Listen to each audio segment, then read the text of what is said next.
When it comes to OET roleplay, nurses are playing a bigger role.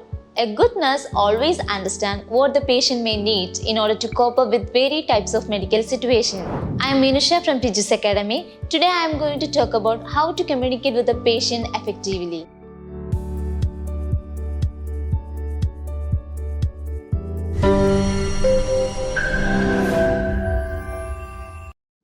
OET checks our ability to interact with a patient.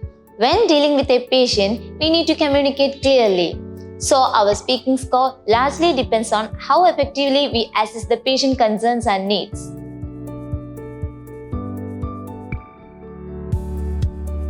A roleplay card will give us the basic details about what is our role. It can be a community nurse, head nurse, school nurse, or it can be anything. Also, we will get an idea about what type of problems the patient has, as well as what more information we need to collect from the patient.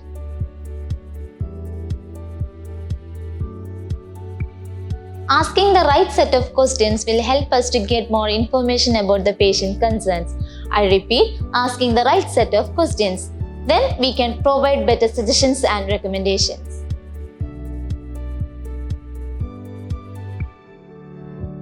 There is a chance we forget to establish an interpersonal relationship with the patient.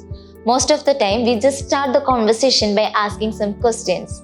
This can be considered a callback. My point is, the interlocutor may not expect this from us. Rather, we need to be friendly and good at building an interpersonal relationship with the patient.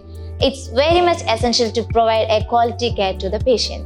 Hope this talk will help you to chart out a better approach in OET speaking. Thank you for watching.